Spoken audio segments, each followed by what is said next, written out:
you physically cannot focus on everything. It's impossible for a human to convert today and then be perfect tomorrow. In fact, even if your whole life you won't be able to be perfect. And I think when you eventually understand that, it becomes much easier. But until that point, it's just overwhelming amounts of information.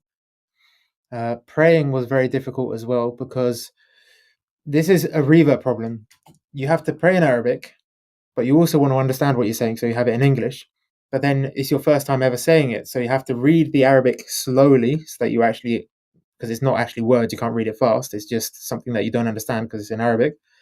And then you go after and read the English version, and every single prayer would take me half an hour, maybe even up to an hour sometimes, purely because I read every single word clearly in Arabic.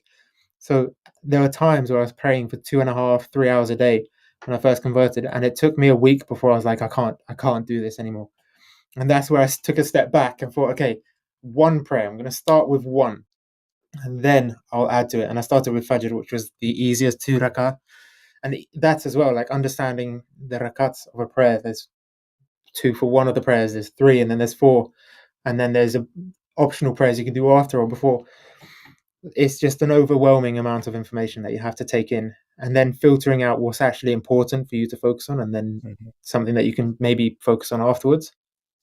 That's by far the hardest thing I had to deal with.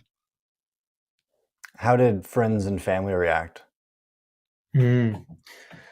So I, the first person I told about me converting to Islam was my best friend at the time, who I knew since he was born. He was my parents' good friend's son. We were really good friends at the time. And his first reaction was, "What are you doing? Why are you doing this? Like, this isn't you, Alistair. I know something's up. I know something's wrong." And he panicked. And then he hung up the phone and disappeared. And then I took my Shahada 2 days later because I told him I'm thinking about taking my Shahada. Took my Shahada 2 days later and then told him. And once again, there was that panic. And there are a few other things happening with him. He was good friends with my ex from before, and he crossed the lines a few times. But the reaction to Islam was what really made me think: do I need this person in my life? Like, how much value does this person actually add? And from that point, I started to distance myself from him, and that gave me like this fear of telling anyone else. I was terrified that the next person I'd tell would have the same reaction and be like, "Oh my god, what have you done? You've made a mistake. This isn't you." So I didn't tell anyone for like a few weeks until I told my housemate, believe it or not, who I lived with at the time, about 2 weeks after taking my shahada. And it was the complete opposite. It was like, congratulations, well done. He's a Christian, and he was like, I'm so happy for you. This is amazing. Like, we went to celebrate. We got some food, and it was really, really good. And from that point, I felt like, okay, it's fine. Nothing bad is going to happen. And then I started to slowly tell my family. My sister reaction was, just get out of my room. My brother's reaction, my brother found out from my social media, funny enough, and he didn't really react. My dad, I've never officially told my dad, but I think he knows because he saw me bald coming back from Saudi Arabia one time, which, dead giveaway. But I mean, he must know by now. I've never actually physically told him, but he definitely knows.